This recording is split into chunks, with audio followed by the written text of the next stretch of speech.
In February 1848, a pamphlet named Manifesto of the Communist Party was published in London. The specter of communism then started haunting Europe and has since influenced the world and changed China. 170 years has elapsed, but Manifesto of the Communist Party can still be used to analyze the fatal flaws brought by the contradiction between the private ownership of the means of production and the socialization of production in the West, as well as the systemic problems such as the disparity between the rich and the poor and the chaos these problems have caused. That means that the manifesto is still relevant today, and what it proposes is still relevant. One of the great values of the manifesto is of course that it provides an overarching, sweeping analysis of human history and how and why societies have changed fundamentally over time.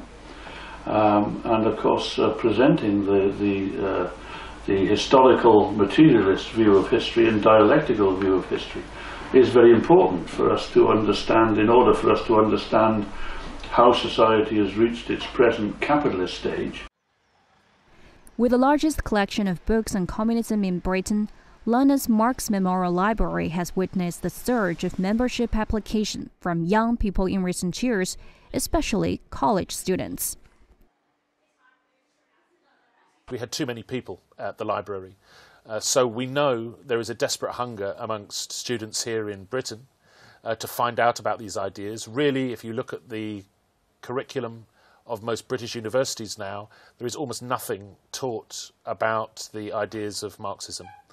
And people understand, young people understand particularly, that this intellectual vacuum in the heart of British universities needs to be addressed, and they come here in order to find out about those ideas and to seek further reading.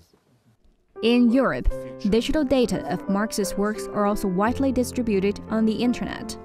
Reading groups of Marxist works as well as Marx Autumn School, attracting people eager to learn more about the reasons why the world is plagued with so many problems.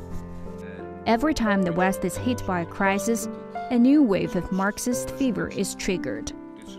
Once again, people with insight in the Western world have come to realize the many flaws of today's Western social system can be well explained by Marxism. Some scholars have begun to criticize neoliberalism and financial capitalism with the principles set forth in Manifesto of the Communist Party. In the early years of the 20th century, with the translation of Manifesto of the Communist Party into Chinese, Marxism began to spread in China. Since its founding, the Communist Party of China, or CPC, has clearly set Marxism as its guiding theory and carried out struggles for the goal set forth in the manifesto. From Mao Zedong thought to Deng Xiaoping theory to Xi Jinping thought of socialism with Chinese characteristics for a new era, the CPC has successfully enriched and developed the basic principles of Manifesto of the Communist Party. The profound impact that Marxism and policies inspired by Marxism, the profound impact that's having in China, I think is absolutely undeniable. What is also true is I think that the Communist Party in China is motivated by a desire to serve the interests of the mass of the people, and a people-centered approach to development, to the environment, to all kinds of questions in China. 170 years later, the light of Manifesto of the Communist Party shines through the times. By sticking to the path of Marxism, China has realized the century-long dream of standing up, getting richer and stronger.